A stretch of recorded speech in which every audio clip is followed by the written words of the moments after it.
Sebenarnya siapa yang paling diuntungkan jika pilkada kembali ke DPRD adalah entitas mana? Partai politik elit yang berkuasa hari ini soal bagi-bagi kue, bagi-bagi kekuasaan tanpa melibatkan rakyat. Contoh paling real, secara objektif Ridwan Kamil seharusnya maju di Jawa Barat, bukan di Jakarta. Kenapa dia bisa maju di Jakarta? Karena konsolidasi elit nasional yang menentukan. Kalau kita pakai pilkada oleh DPRD, siapa gubernur Jakarta sekarang? Bukan Pram Rano, tapi koalisi mayoritas yang didukung oleh Kim Plus. Di banyak studi soal kemunduran demokrasi, salah satu ciri dari kemunduran demokrasi dan kembalinya rezim otoriter adalah upaya untuk melimitasi posisi-posisi publik yang dipilih oleh rakyat. Rasionalisasi apa menurut Mbak Titi yang menguatkan bahwa beda kadar antara dipilih lewat wakil rakyat dengan kita sendiri datang ke TPS dan memilih kepala daerah kita? Ketika misalnya rakyat masih punya pengaruh, skenario elit kan masih bisa digoyang. Tapi kemudian ketika itu sepenuhnya diputuskan oleh elit, apalagi berkelindan dengan koalisi permanen. Kalau seandainya dua wacana ini benar-benar terwujud Mbak Titi, pilkada lewat DPRD, koalisi permanen terjadi, wajah demokrasi Indonesia bakal seperti apa? Ketika itu berhasil, apakah ada jaminan Pilpres masih tetap bisa langsung? Ketika itu berhasil, apakah bisa ada jaminan kritik misalnya akan bisa disampaikan dengan bebas seperti hari ini?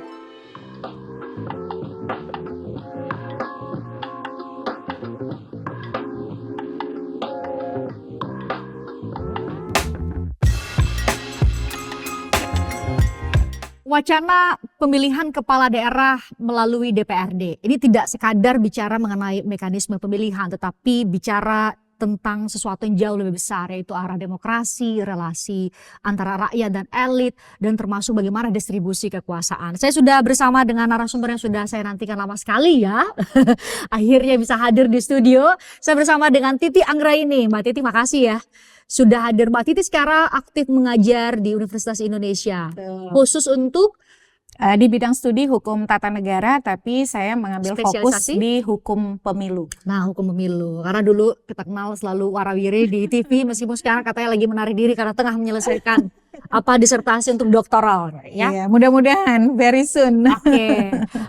Terima kasih sudah berkenan untuk bicara mengenai wacana pilkada dikembalikan ke DPRD karena dulu sebelum pemilu 2005 ya kita dipilih, memang mekanisme pemilihan kepala daerah itu melalui DPRD.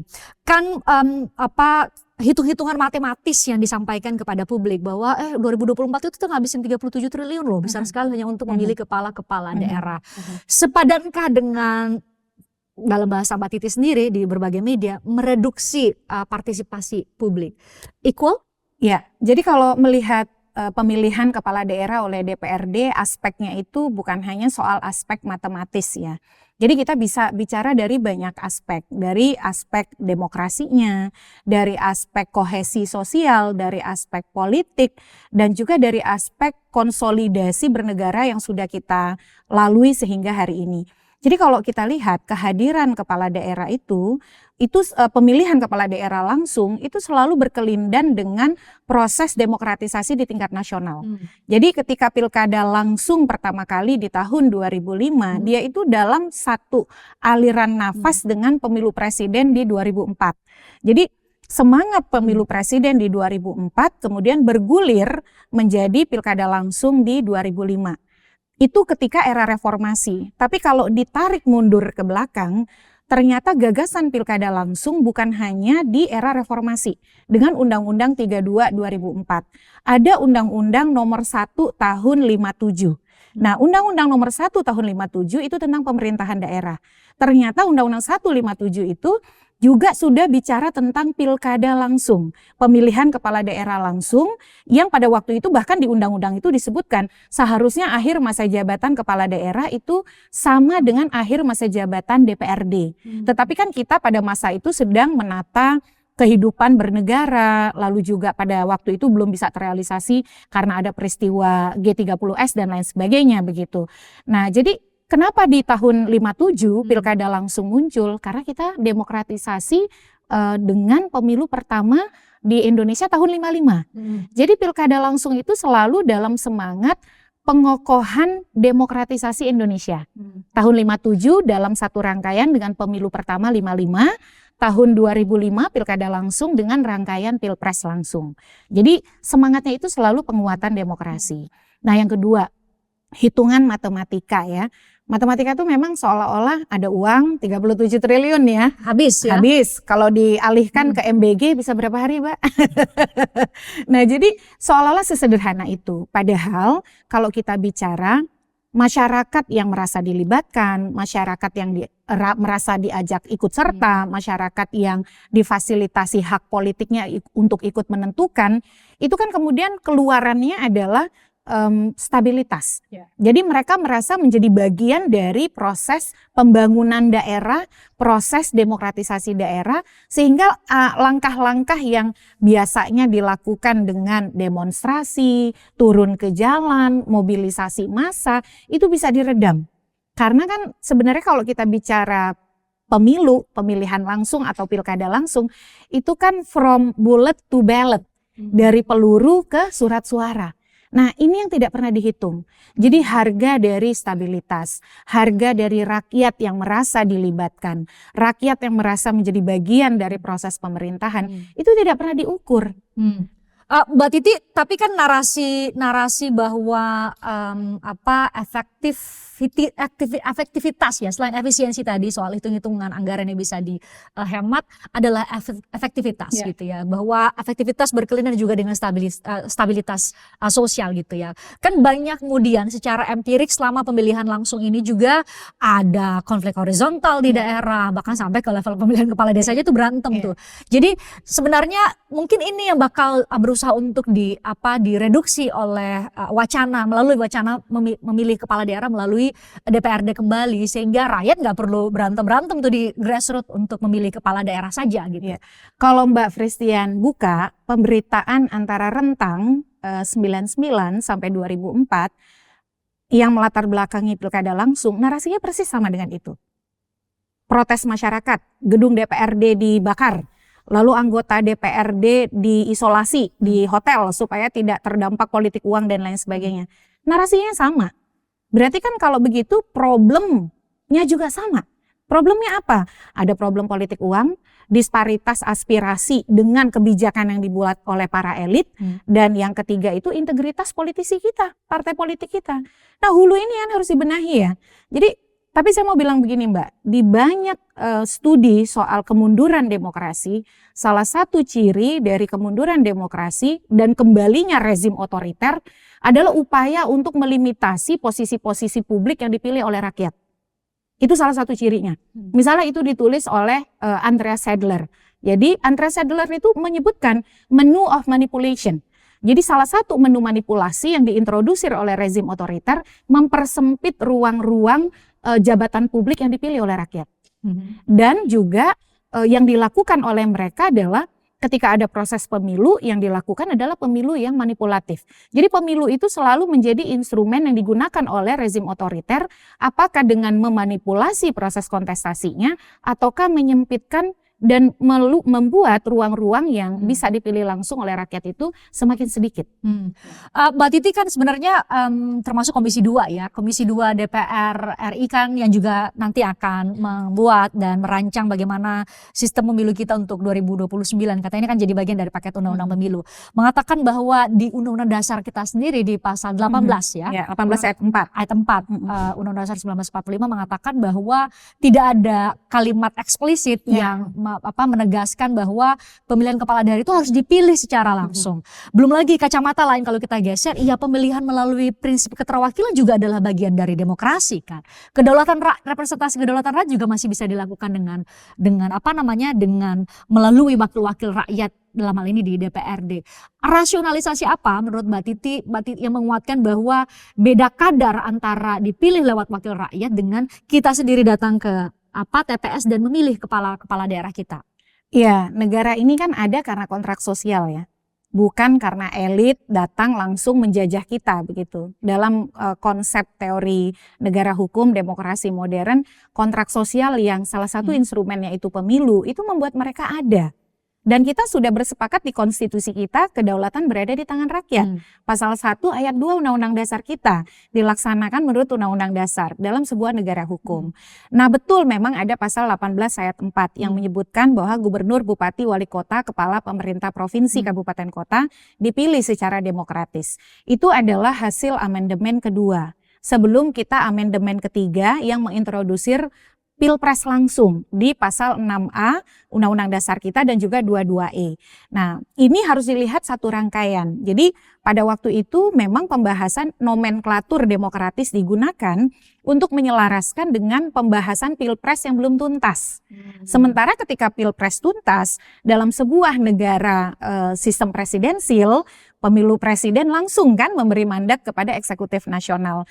70% negara di dunia yang menganut sistem presidensil, kepala daerahnya itu dipilih langsung. Nah yang kedua itu dari sisi teoretik dulu ya, dan historis kenapa rumusan demokratis muncul. Yang kedua adalah Mbak Fristian, kita sepakat ada Mahkamah Konstitusi sebagai penafsir konstitusi, the guardian of constitution, the guardian of democracy. The sole interpreter. Nah, the sole interpreter, satu-satunya.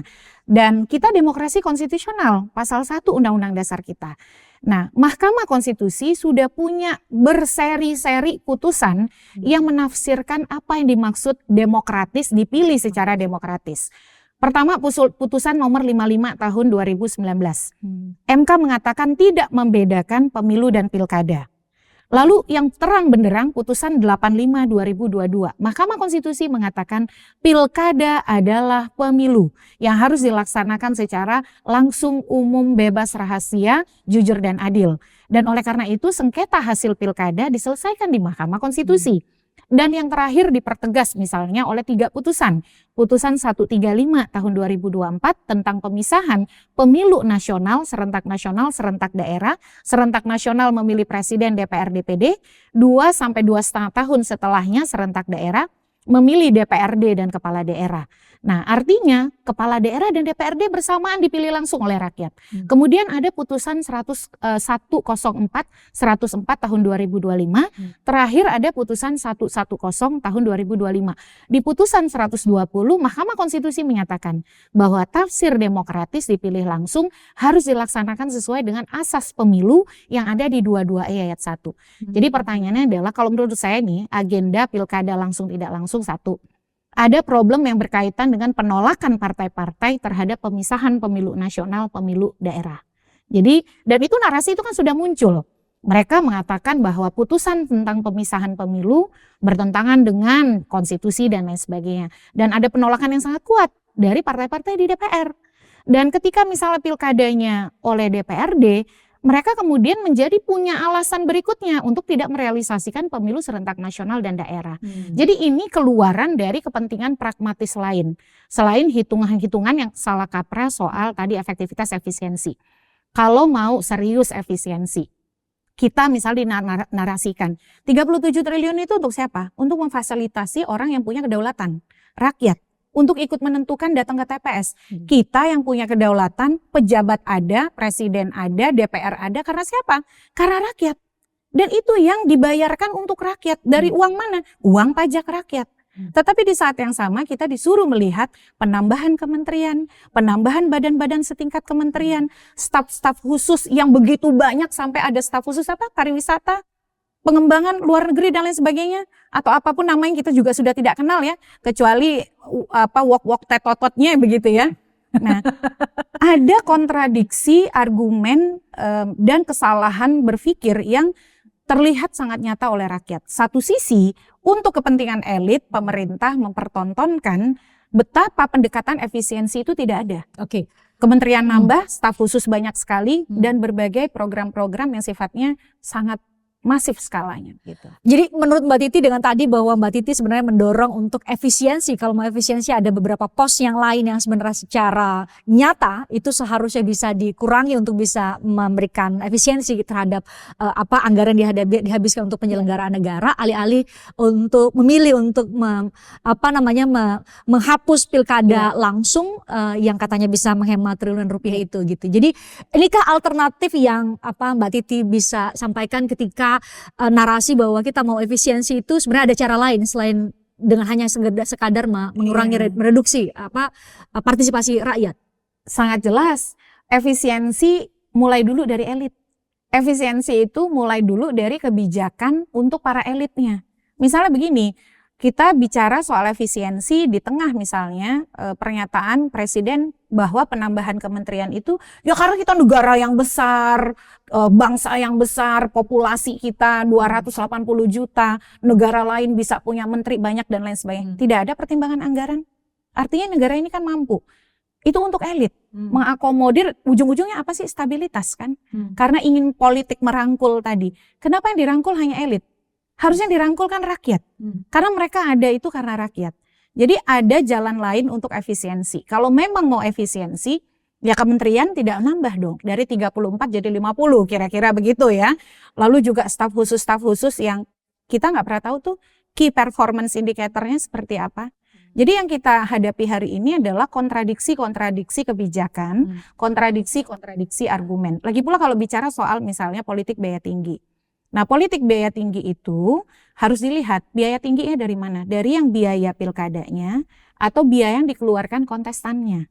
Nah, kalau biaya pilkada tadi kita sudah bahas. Ada banyak cara untuk menyederhanakan. Misalnya, kalau sekarang rekapitulasi suara manual, kenapa tidak kita introdusir serius rekapitulasi suara elektronik? Jadi ada pendekatan-pendekatan electoral engineering yang bisa didorong. Selain juga efisiensi dari aspek politik elitnya. Tadi soal kebijakan kementerian, kebijakan staf khusus, MBG, dan lain-lain misalnya, itu kan juga bisa menjadi bagian yang dievaluasi serius. Jadi kalau ditanya ke Mbak Titi, sebenarnya siapa yang paling diuntungkan jika pilkada kembali ke DPRD adalah entitas mana? Ya, partai politik elit yang berkuasa hari ini, atau partai-partai yang mengusulkan untuk pilkada tidak langsung. Karena kenapa? Ini soal bagi-bagi kue, bagi-bagi kekuasaan tanpa melibatkan rakyat. Kita sudah alami itu di Pilkada 2024. Bagaimana kemudian misalnya koalisi super mayoritas ini didesain demikian, di daerah ini kamu yang maju ya. Contoh paling real, secara objektif Ridwan Kamil seharusnya maju di Jawa Barat, bukan di Jakarta. Kenapa dia bisa maju di Jakarta? Karena konsolidasi elit nasional yang menentukan. Kan begitu politiknya. Dan itu kemudian di Jakarta misalnya, kenapa kemudian konsolidasi elitnya gagal? Kalau kita pakai pilkada oleh DPRD, siapa gubernur Jakarta sekarang? Bukan Pram Rano, tapi koalisi mayoritas yang didukung oleh Kim Plus. Nah, ketika misalnya rakyat masih punya pengaruh, skenario elit kan masih bisa digoyang. Tapi kemudian ketika itu sepenuhnya diputuskan oleh elit, apalagi berkelindan dengan koalisi permanen. Ya, betul. Gampang sekali untuk kemudian memastikan kamu di daerah sini, saya di daerah sini, kamu pegang Maluku, saya pegang Papua, kamu pegang Aceh, saya pegang Jawa misalnya. Ya hanya mereka yang memutuskan. Artinya kalau membayangkan benar kata Mbak Titi tadi kan sebenarnya ide wacana ini kan disampaikan oleh Ketua Umum Golkar ya di salah satu acara internal Golkar, sebenarnya Rapimnas Golkar di 21 Desember ya, bahwa wacana itu muncul, wacana pilkada melalui DPRD kan muncul bersamaan dengan wacana yang mereka dorong juga adalah koalisi permanen. Kalau seandainya dua wacana ini benar-benar terwujud Mbak Titi, pilkada lewat DPRD, koalisi permanen terjadi, wajah demokrasi Indonesia bakal seperti apa? Ya bukan lagi suram ya, tapi wajah demokrasi kita itu sudah babak belur. Kita bisa dikatakan sudah tidak punya lagi kekuatan demokrasi. Karena kenapa? Ketika itu berhasil, apakah ada jaminan Pilpres masih tetap bisa langsung? Ketika itu berhasil, apakah bisa ada jaminan kritik misalnya akan bisa disampaikan dengan bebas seperti hari ini? Tidak akan ada jaminan. Karena apa? Karena mereka unstoppable. Tidak bisa dihentikan. Kita akan memasuki kebijakan-kebijakan represif baru yang kita tidak mungkin bisa bayangkan hari ini. Contohnya begini, 2014 sudah sangat jelas penolakan masyarakat soal pilkada oleh DPRD. Sampai akhirnya Presiden SBY pada waktu itu mengeluarkan Perpu nomor 1 tahun 2014. Masyarakat hari ini misalnya kita berkaca dari 2024 ya, ketika ambang batas pencalonan presiden coba dikoreksi oleh DPR, masyarakat turun ke jalan. Lalu Agustus 2025 ketika orang melihat anggota DPR menunjukkan perilaku yang senjang, dengan perilaku publiknya, apa yang dihadapi oleh publik, masyarakat turun ke jalan. Kalau mereka masih nekat dan menggolkan ini di tengah putusan Mahkamah Konstitusi, di tengah penolakan masyarakat, di tengah pendekatan efektivitas efisiensi lain yang bisa dipilih, maka kita bersiap-siap untuk kebijakan yang lebih fatal lainnya yang akan diambil oleh mereka.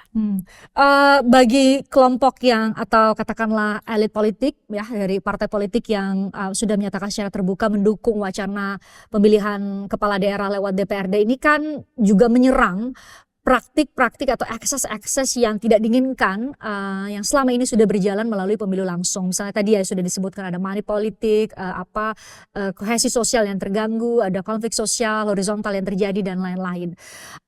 Mbak Titi kan seolah-olah masyarakat atau publik dihadapkan dengan ini ada akses negatif dari pemilihan langsung sudah kita jalankan beberapa tahun ini, dan ada juga akses yang lain yang dilahirkan atau bisa terjadi ketika kita kembali lagi ke rezim pemilihan kepala daerah melalui DPRD. Kan kalau dilihat dua mekanisme pemilihan ini kan punya akses-akses negatif. Adakah alternatif lain menurut Mbak Titi yang bisa mereduksi akses-akses negatif dari dua pilihan mekanisme pemilihan kepala daerah ini? Yang mewacanakan pilkada oleh DPRD ini adalah mereka pembuat kebijakan. Ya. Problem misalnya soal dana-dana ilegal, politik biaya tinggi. Makanya tadi ditanya, politik biaya tinggi itu yang membiayai KPU atau yang dikeluarkan untuk memenangi pilkada. Kalau yang dikeluarkan untuk memenangi pilkada, itu adalah biaya-biaya hantu. Karena di dalam laporan dana kampanye tidak ada biaya politik biaya tinggi itu. Laporan dana kampanye yang resmi yang disampaikan kepada KPU, semua dananya masuk akal. Semua dananya itu rasional, berarti di ruang gelap. Ruang gelap ini ada di mana? Praktik mahar politik. Yang terlibat siapa? Partai kan? Kalau ini tidak dibenahi dengan penegakan hukum, pilkada oleh DPRD kan yang memberikan keputusan dan tiket pencalonan masih aktor yang bermasalah ini. Berarti yang harus dibenahi kan aktornya. Lalu kalau soal politik uang, siapa yang punya otoritas? Penegakan hukum kan?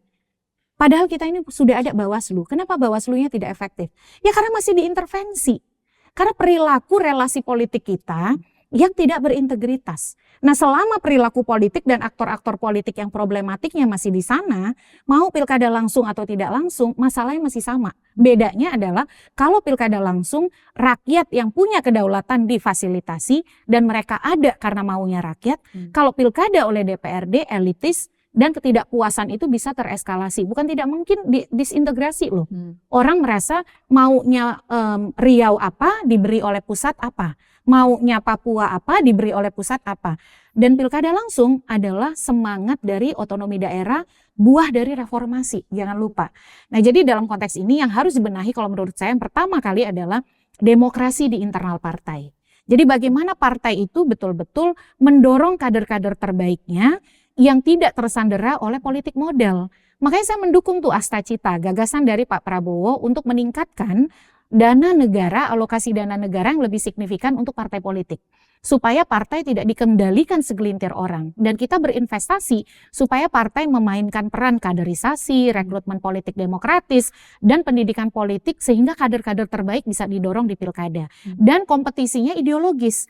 Yang kedua adalah pengawasan dan penegakan hukum. Benahi akuntabilitas dana kampanye. Jangan intervensi seleksi penyelenggara pemilu. Jangan lagi ada parcok-parcok gitu loh. Nah, yang kemarin itu yang merusak kompetisi kita kan karena intervensi elit. Kita dihadapkan dengan isu soal parcok, isu soal politisasi ASN. Dan itu di tengah pemilu langsung saja bisa dilakukan, apalagi di tengah pemilu yang elitis, pemilihan yang elitis. Jadi pertama, benahi partai politik melalui revisi Undang-Undang Partai Politik. Sesuaikan segera Undang-Undang Pemilu dengan mengakomodir pemisahan pemilu serentak nasional, serentak daerah, benahi akuntabilitas dana kampanye, benahi pengawasan dan penegakan hukum, seleksi penyelenggara pemilu jangan diintervensi, dan juga yang paling penting berlakukan undang-undang pembatasan transaksi tunai kalau kita mau serius. Karena transaksi yang selama ini ilegal banyak melibatkan dana-dana yang sifatnya cash tunai tadi. Ya biasanya dibawa-bawa pakai apa tuh, apa istilah awamnya serangan fajar. Nah bahkan ada di beberapa daerah yang dilakukan riset 2 atau 3 hari menjelang pemilu atau pilkada itu uang tunainya habis. Ya karena memang digunakan untuk praktik politik uang. Mbak Fristian, semua elit itu sudah tahu masalahnya apa. Tapi solusi yang ingin ditawarkan adalah solusi gampangan. Karena kenapa? Yang ingin mereka lakukan adalah partisipasi itu dianggap hambatan, memperlambat. Sehingga yang mau gampangnya saja mereka yang langsung memutuskan.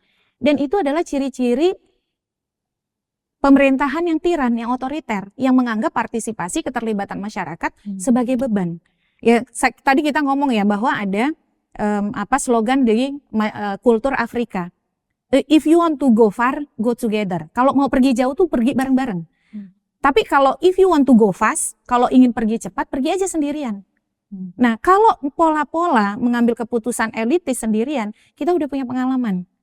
32 tahun rezim Orde Baru saja tumbang, apalagi di tengah situasi hari ini ada media sosial, Gen Z kita yang kritis gitu ya, masyarakat yang makin terbuka, risikonya terlalu mahal.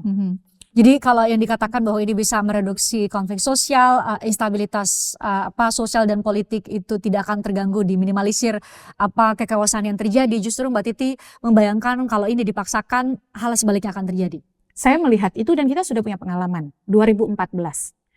Dan di tengah situasi pengalaman Agustus 2024, Agustus 2025, masyarakat itu makin kritis soal hak-haknya. Ketika hak itu dipersempit, maka akan terjadi protes jalanan, mobilisasi massa, dan jangan-jangan ini menjadi konsolidasi yang paling solid dari gerakan masyarakat untuk melawan. Dan akibatnya jauh lebih fatal ya? Jauh lebih fatal. Padahal ada banyak program mercusuar yang harus dijalankan oleh pemerintahan ini yang memerlukan stabilitas, yang memerlukan dukungan politik, dan kalau bisa jauh dari gonjang-ganjing politik. Kenapa tidak itu saja yang difokuskan? Mbak Titi kan sebenarnya wacana pilkada melalui DPRD kan tadi saya katakan menjadi bagian dari paket undang-undang pemilu nanti, karena salah satunya juga adalah termasuk dalamnya ada undang-undang partai politik ya, undang-undang partai politik, undang-undang pilpres ya, pemilu legislatif gitu. Biasanya kan ada beberapa klaster undang-undang. Mbak Titi kalau mendengarkan penjelasan dari Mbak Titi tadi, yang terbayang adalah kalau pilihannya antara pilkada ini lewat DPRD atau pilkada lewat yang dipilih secara langsung oleh rakyat, kalau kita bicara mengenai fakta bahwa money politik itu ada, biaya politik non budget negara itu besar sebenarnya kan secara sederhana kita hanya akan melihat bahwa ini yang kita tentuin hanya antara yang rakyat yang langsung dapat uang money politiknya atau nanti elit yang akan dapat money politiknya. Sesempit itukah pilihannya? Bisa iya, tapi tidak sesederhana itu. Karena dalam sebuah demokrasi, pemilu itu melembagakan ketidakpastian kan.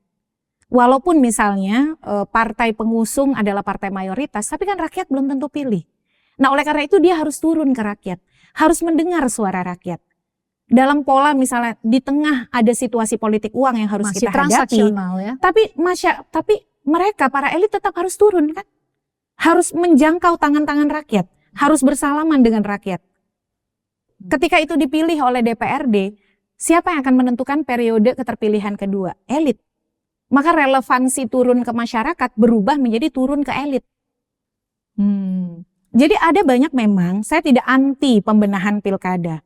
Pilkada kita pun dibajak oleh elit. Itu harus kita akui. Contohnya apa? Pilkada langsung ya? Pilkada langsung. Itu juga sudah dibajak oleh elit. Contohnya, mau maju pilkada di pelosok Sumatera Selatan, harus dapat rekomendasi dari siapa? Dari ketum dan sekjen kan? Jadi apakah sepenuhnya daerah itu berdaulat? Tidak juga. Tetapi kan tidak bisa kepastian itu ditentukan sepenuhnya oleh elit.